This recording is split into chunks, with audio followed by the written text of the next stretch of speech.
Week off or so. We're in the middle of a series that we've called Exiles. We're smack dab in the middle of it. And what we've been looking at is the first 6 chapters of a book called Daniel, which takes place in the first half of our Bible. We call it the Old Testament. It's the scriptures for the Hebrew people. It's the stories about God, about who he is and his character and the way that he loves his people. All that Old Testament stuff takes place before Jesus shows up on the scene. So that's what we're looking at is this book called Daniel, which, tells the story of a guy named Daniel. You're unaware.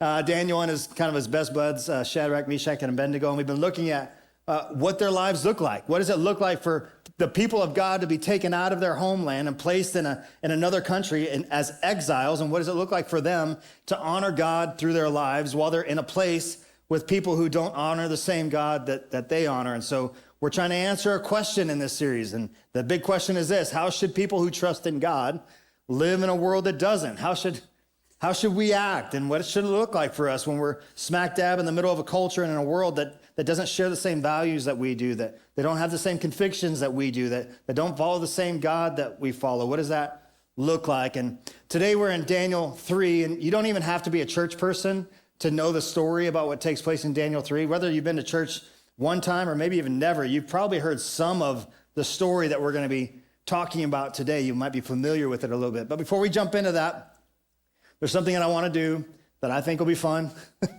It may not be fun. I don't know. I think it's going to be fun. I know we just got finished singing, but what we're about to do is we're going to sing a song that's going to help us kind of wrap this whole series, this whole sermon really, into a nutshell that you'll remember for the rest of your life. Now, I'm going to sing, and if you don't sing with me, it's going to be weird. But I'm going to keep singing anyway. There's no auto-tune on this. There's no reverb. We're just giving it all we got. So please join in with me, but you'll be ready. Here we go. Ready? No, I won't back down. No, I won't back down. You can stand me up at the gates of hell, but I won't back down. No, I'll stand my ground. Won't be turned around. And I'll keep this world from dragging me down. Gonna stand my ground.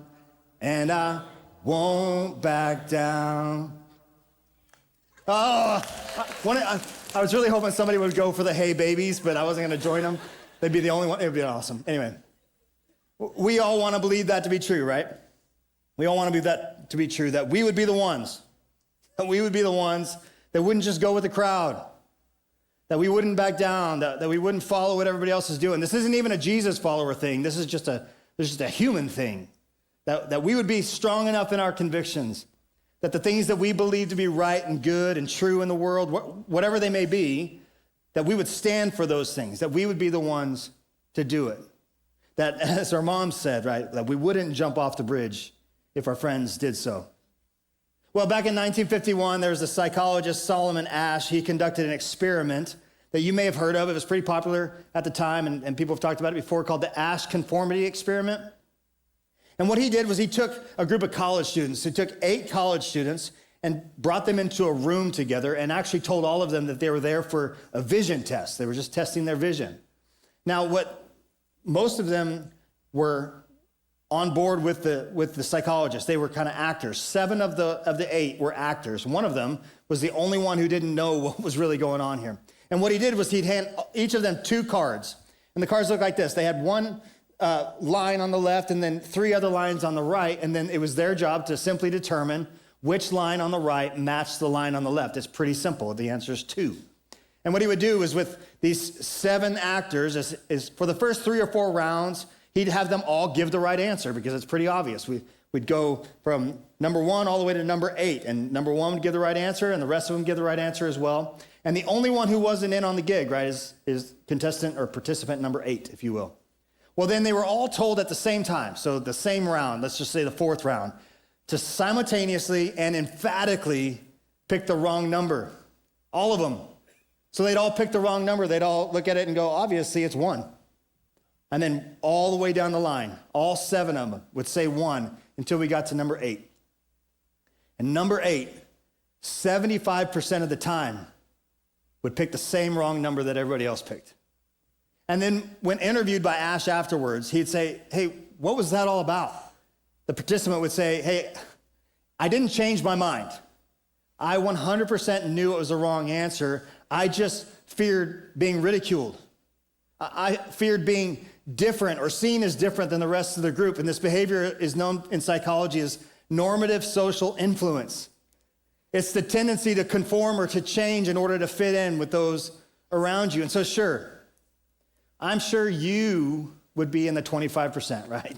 You would stand your ground. You would be the one who wouldn't conform and do what everybody else is doing. But it's easy for us to say that in here as we're talking about it, or in a sermon, to talk about the fact that we would stand firm in what we believe. But it's not so easy in the lunchroom. And it's not so easy in the boardroom or the group chat that we're in. And so what does it look like? What does it actually look like for those of us who are trying to live for God, who trust God, who love Jesus, who are trying to walk with Jesus in a world that doesn't when it comes to this? Well, Daniel 3 is actually going to show us a pretty good example of what that looks like. But just a little bit of a reminder where we've been the past couple of weeks, because it does inform and shape a little bit about what we're talking about today. See, in Daniel 2, God revealed some information to two different groups of people. To King Nebuchadnezzar, he gave him a dream. That dream showed him a large statue with a head of gold, a chest and arms of silver, a belly of bronze, and legs of iron and clay. And he had no idea what to do with that information. So God gave Daniel the interpretation of that dream. Daniel comes in and, just to simplify, pretty much just says, hey, these different metals, they represent different kingdoms. Empires will rise and empires will fall, and kings will come and go, but they will all fail. But ultimately, God will bring a kingdom. God will bring a kingdom that crushes all of them and will last forever and will never fail. And then in chapter 3, we see what King Nebi does with that information, right? I call him Nebi, I don't know. Just a thing we got. What King Nebi does with this information. Let's just start reading. Daniel 3, verse 1. King Nebuchadnezzar made an image of gold, 60 cubits high and 6 cubits wide, and set it up on the plain of Dura in the province of Babylon. He then summoned the satraps, prefects, governors, advisors, treasurers, judges, magistrates, and all other provincial officials to come to the dedication of the image he had already set up. So Nebuchadnezzar makes an entire statue of gold, 90 feet high, 9 feet wide. This thing is absolutely massive. And the big idea is this. He learned nothing. He benefited no way from what God told Daniel. God says, hey, Babylon is represented by this head of gold, but it will be taken over by we found out last week, the Medo-Persian Empire represented by silver. They're going to come take it over. And King Nebuchadnezzar says, like heck they will. Like heck they will. If I'm represented by gold, I'll just build a whole statue out of gold. You won't tell me when I'm going to fall. I'll reign forever. Verse 3. So the satraps, prefects, governors, advisors, treasurers, judges, magistrates, and all the other provincial officials assembled for the dedication of the image that the king Nebuchadnezzar had set up. And they stood before it. Then the herald loudly proclaimed, nations and peoples of every language, this is what you are commanded to do. As soon as you hear the sound of the horn, flute, zither, lyre, harp, pipe, and all kinds of music, you must fall down and worship the image of gold that King Nebuchadnezzar has set up. So notice the atmosphere going on here, this atmosphere of intimidation. Nebuchadnezzar uses scale, just the sheer size of this thing to intimidate. He uses sight, that you can see it from all over the city. And by inviting all of those people, all the who's who of the empire, he's also applying social pressure. The star quarterback is there. The student body president is there. The senior partner with the corner office, he's there. The owner of your company, he's there. The mayor, the governor, whoever, they're all there.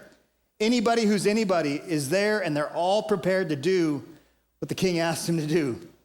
And so he uses sound to stir emotion, to create a stir in the crowd, to kind of apply that pressure as well, to get people all riled up. And we see in verse 6, whoever does not fall down and worship will immediately be thrown into a blazing furnace.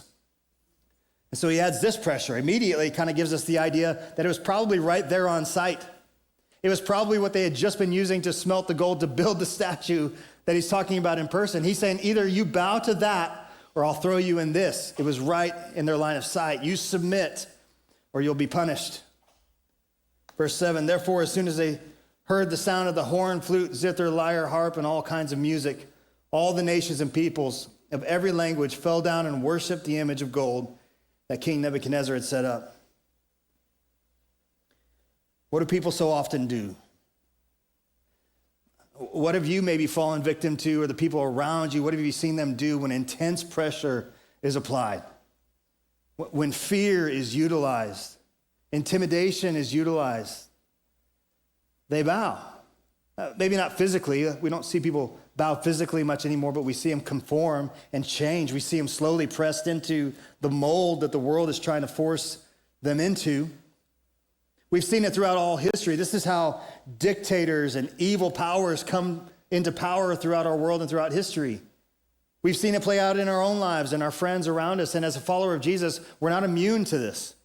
We're not immune to that pressure being applied to us, because any of us who are actually trying to walk and to follow Jesus in our life, to allow him to be the ultimate influence and guide and direction, we feel the pressure. We've felt the intimidation come our way. But to answer our question, those who trust in God, they stand firm when the world pressures them to bow. That's what we do. That's how we do this thing, live this life in a world that doesn't believe the same things that we believe. Now, if you remember anything about what happened last week, what happens next is even more sinister and terrible. It's kind of awful. Let me give you a quick rundown of that. In chapter 2, we see Daniel and his friends, the boys that we're just talking about. They're pleading for God to give Daniel wisdom and direction and mercy so that he might be the one to go and interpret the dream for the king, because the king has made quite an offer, if you will. Not a good offer, but either you interpret the dream or I'll rip you limb from limb. They wanted to be able to interpret the dream to save their own skin, for sure. That's what they wanted to do. But also, in turn, they were saving the lives of every wise man within Babylon. All these guys were able to live because of what God did through Daniel, which makes this next step even more ridiculous. They bring Shadrach, Meshach, and Abednego, who they saw out in the province not bow.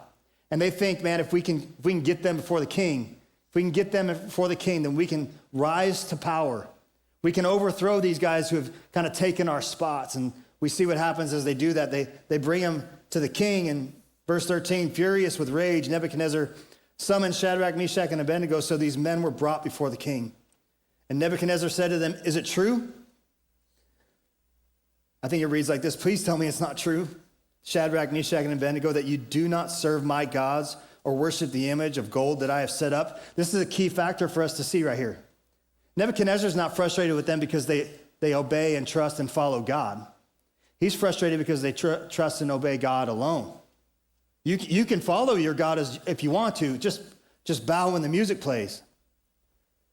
So now when you hear the sound of the horn, flute, zither, lyre, harp, pipe, and all kinds of music, if you're ready to fall down and worship the image I made, very good.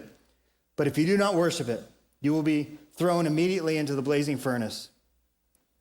Then what God will be able to rescue you from my hand? Nebuchadnezzar hears the accusations of the other wise men that they brought about Shadrach, Meshach, and Abednego. He doesn't want to believe them. He asks the question, is this true? And so why wouldn't he just throw them in the fire immediately? I think it's because he likes these guys. These guys had set themselves apart. They had done good work in front of the king. They had been worthy of being promoted to the level that they were at. They were showing themselves to be different than those around them, just like you and I should. In fact, the Apostle Paul tells us this, that you should work as unto the king, work heartily as unto the king, so that you might set yourself apart. As followers of Jesus, when somebody is looking to hire somebody, they should want to hire us. They should look at the way that we work. They should look at how hard we work. They should look at the way we love and care for people, the way that we live our lives, and desire to have us as part of their company. In fact, we should be different. Not different, odd, or weird, but different, better. And these guys were different, better. And so Nebuchadnezzar did not want to lose them. He did not want to kill them. His hope was, guys, just tell me. Tell me this was something got lost in translation, right?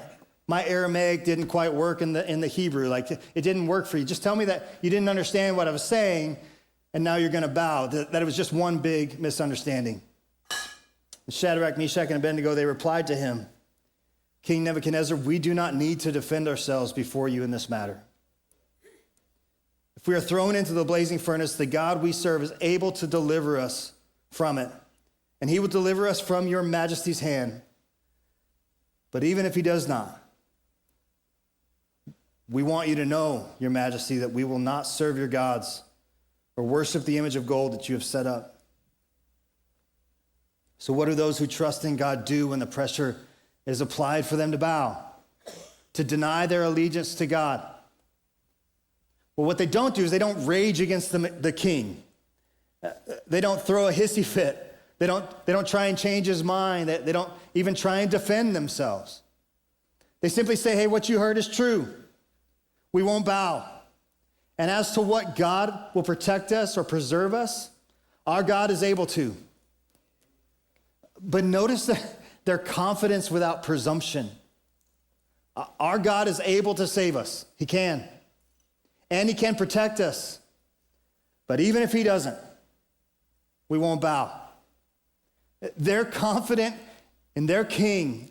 They're confident in their God's ability to protect them. But they're not presumptuous as to what that will look like. But even if he doesn't, we don't know what his purposes are. Maybe his purpose is to bring himself glory by protecting us from being thrown into the furnace.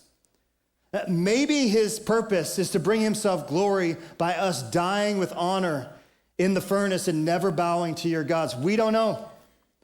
We don't know. Ultimately, he will receive all the glory he's due, and he doesn't have to tell us how he's going to do it. Either way, we won't bow. Verse 19, then Nebuchadnezzar was furious with Shadrach, Meshach, and Abednego, and his attitude toward them changed. He ordered the furnace heated 7 times hotter than usual. This is simply Nebuchadnezzar just kind of losing it. Doesn't even know what to do. He's so frustrated, so mad that he's kind of losing his thought process, right? Because if you wanted somebody to suffer, you would lower the temperature so it took them longer to die. You don't raise it 7 times so the moment they get in there, they're dead. So he raised it 7 times hotter than usual and commanded some of the strongest soldiers in his army to tie up Shadrach, Meshach, and Abednego and to throw them into the burning furnace. So these men, wearing the robes, trousers, turbans, and other clothes, were bound and thrown into the blazing furnace. The king's command was so urgent and the furnace was so hot that the flames of the fire killed the soldiers who took up Shadrach, Meshach, and Abednego. And these 3 men fell, firmly tied, into the blazing furnace. Notice how far God lets it go. Notice how far he lets it go. He lets the statue be built. He let that happen. Nothing happens without him letting it. He let the statue be built. He let them be promoted into a role that he knew would put them in a position where they'd have to bow or die. He let that happen. He let the other wise men see them not bow and drag them before the king. He let the king bind them and let his men drag them all the way to the edge of the furnace. And then he let them push them in. And they fell through the flames and they hit the floor. He lets it go that far. I think often for us, where we get things a little bit twisted is we think if we find ourselves in the fire that God missed his opportunity. We think if we're standing in the midst of flames, God must have missed his chance. He must not have been paying attention that day and let us get too far. God will not always save us from being pushed into the fire, but he will always be with us in it. Verse 24, then King Nebuchadnezzar leaped to his feet in amazement and asked his advisors, hey, weren't there 3 men that we tied up and threw in the fire? They replied, certainly, your majesty. He said, look, I see 4 men walking around in the fire unbound and unharmed, and the 4th looks like a son of the gods. 1, 2, 3. Who's that guy? Who's that guy? And why does he look like the Son of God? Well, I'll tell you why. Isaiah tells us why. Chapter 43, verse 2, when you walk through the fire, you will not be scorched because I'll be with you. Sometimes I won't save you from being pushed into the fire, but I'll stand with you in the fire. Some of you need to know, and not that it's not obvious to you, obviously sometimes God lets us walk through trials because you're in the midst of them. Obviously, God will allow us to be pushed into the fire because you're standing in the flame. But you can walk confidently knowing that if you've placed your faith in Jesus, you're walking with him. He's standing there with you. Emmanuel, God with you in the flame. Verse 26, Nebuchadnezzar then approached the opening of the blazing furnace and shouted, Shadrach, Meshach, and Abednego, servants of the Most High God, come out, come here.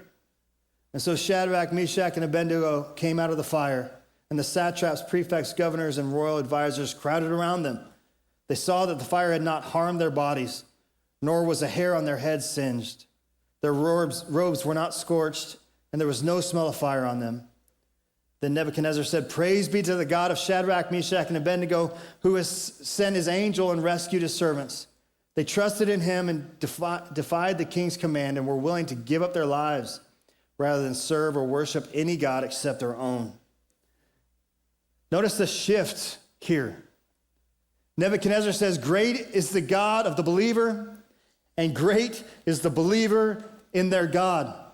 Great is the God who stands with his people and saves them, and great is the believer who stands up against persecution and pressure to bow. The king's respect for the believer in the God, or believers in God, radically shifted in this moment because he witnessed their commitment to their God. When those who trust in God in a world that doesn't, when they stand firm, we may seem odd. We might seem a little bit different. We'll probably be a little bit confusing to those around us, but when we live for him in a world that's actively living against him, but we stand with unwavering commitment to the God that we love, it forces a watching world to think differently about the God we say we believe in and take him more seriously. Verse 29, Therefore I decree that the people of any nation or language who say anything against the God of Shadrach, Meshach, and Abednego be cut into pieces and their houses be turned into piles of rubble, for no other God can save in this way. That's not really what God was after. But he's kind of got this thing about tearing people apart and burning them up. It's just kind of his thing. He's working on it. So how does one who trusts in God live in a world that doesn't? Well, with faithfulness to our God, believing that he will stand with us, that he'll walk with us through the fire, that he may send us into the fire to die well, but either way, he is Emmanuel, Jesus, God with us. That's who stands with us in the midst of it. And when the world watches, when they see us walk through it in a way that they can't understand, it forces them to take our God more seriously. But we don't stand against trials to try and get the world to change. That's not our ultimate goal. We stand because God is worthy. We stand because we know he's walking with us. And when we stand, the world gets a glimpse of the God that we say we love, and our hope is they want some of what we have. And so I'd love to try and make this a little bit more personal for us. I know we're talking about a story that took place thousands of years ago, right? It should kind of blow our mind that not that much has changed. That the circumstances might be different, but the principles that God wants us to see and how he wants us to live our lives, they're the same. And so I ask you a question. What are you tempted to bow to? Where are you tempted to bow? I'm assuming for most of us, there's not a 90-foot statue that somebody's trying to force us to bow in front of us. So what does it look like? Where are you being pushed to compromise your allegiance to Jesus? Because Babylon didn't do it. Our world actually doesn't do it either. They don't ask us to completely deny our faith in Jesus. That's not what they're after. Our world rarely puts that pressure on us. They're fine with your belief in Jesus. It's your belief in Jesus alone that gets them frustrated. They don't mind if you say you believe in Jesus as long as you laugh when everybody else laughs. As long as you click on what everybody else clicks on, as long as you exaggerate when everybody else is exaggerating, as long as you stay quiet when truth is needed, as long as you compromise sexually, because that's just how relationships go these days. As long as you treat politics like it's the most important thing in the world, because obviously it's the most important thing in the world, as long as you shape your identity around approval and success and control. They don't mind if you follow Jesus as long as your life looks just like theirs. So where are you most tempted to bow? Ironically, I think maybe the best way to answer that question is through a series of other questions. So let me share those with you. First one is this: what am I afraid to lose? What am I afraid to lose? Ask yourself that. For Shadrach, Meshach, and Abednego, it's pretty obvious that they were told to bow or burn, that they would lose their lives. For us, it could be any number of things. Losing control, losing approval, losing opportunity, losing influence, maybe just missing out on being liked as much as we would like. Oftentimes, for many of us, it's the thing that we're most afraid of losing that has the most power and control over our lives. Second question is this: where am I tempted to blend in? Man, it would have been so much easier for Shadrach, Meshach, and Abednego to simultaneously need to tie their sandal when the music played. Sorry, I just got to tie my sandal real fast, get it done. Nobody know the difference. Nobody even know. They could just push it aside and kind of just keep walking through life and blend in just like everybody else. Where is it for you? Where are you tempted to make those small compromises in your life just so somebody may not notice that you're different? Going back to the conformity study, right? When are you most tempted to pick the wrong number just because everybody else is picking the wrong number? And then finally, where do I need to stand without swinging? I think this is a big one in our culture. The boys kind of showed us this example of what non-aggressive opposition looks like. They didn't rage against the king, rage against the machine.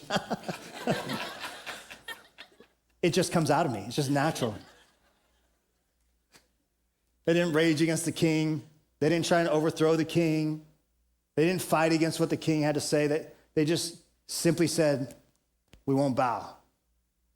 Standing is not the same thing as swinging, right? Let me say it this way, because I think this is the clearest way for our culture. Standing for what you believe is not an excuse to be a jerk. It's just not. Like, we can stand firm on our convictions. We can stand firm for Jesus. We can stand firm on what we believe and still not be a jerk to the people around us. It may look like this, saying stuff like, I love you, but I can't participate in that. I respect you, but I can't sign off on that. I care about this relationship, but I won't cross that line. I want to do excellent work for you, but I won't be dishonest to get ahead. I'm not trying to be difficult, but my allegiance to Jesus comes first. And so how do those who trust in God live in a world that doesn't? We stand. We stand when the world pressures us to bow, not because we're any stronger than anybody else, not because we always know how it's going to turn out. We don't always know how it's going to turn out. And not because the fire isn't real. We've all walked through fire. We stand because God is worthy. And we stand because we know we'll never stand alone. The God who met Shadrach, Meshach, and Abednego in the fire is the same God who has come near to us in Jesus. Emmanuel, God with us. So would you name that statue, whatever it may be in your life? Would you identify the fire you're walking through and decide where you need to stand? The thought came to my mind, I think, if a friend brought you here today,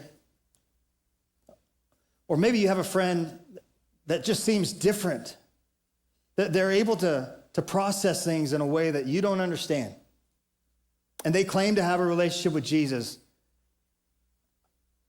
I wonder if maybe you'd give that Jesus a shot. Like, if it's not working out for you, like if you living your own life and trying to figure things out on your own, if that's not working out, and look at the people around you, surely there's some, hopefully there's some, if there's not, there's plenty here, whose lives look radically different because they stand with the God of the universe walking through the fire with them. All they've done, they're not any better than you.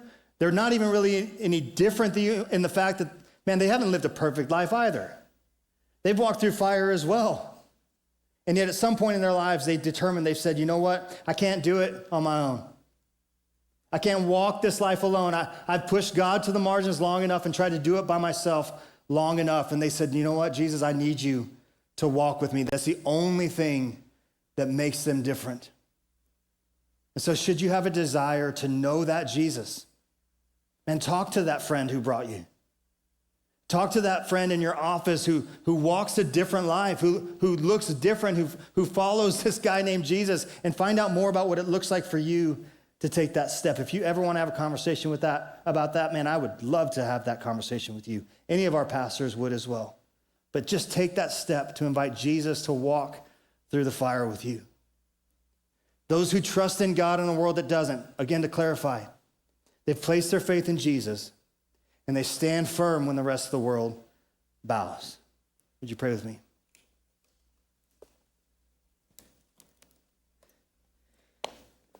Jesus, it blows my mind. I was, again, talking about somebody between services. These stories are so old.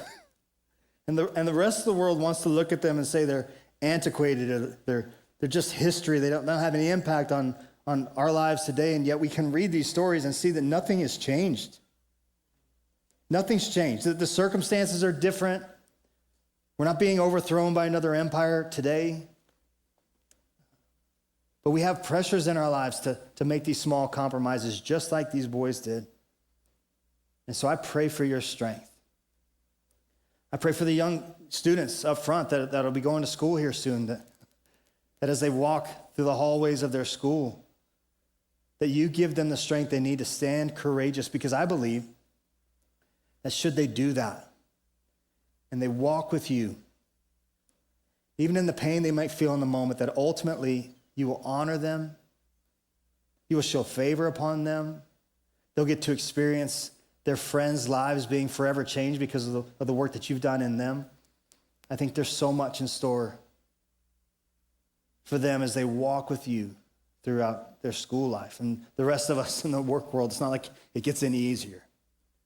Would you give us strength as we live for you in a world that doesn't? We love you. Pray all these things in your name. Amen. Well, thank you, church. We'll see you next Sunday.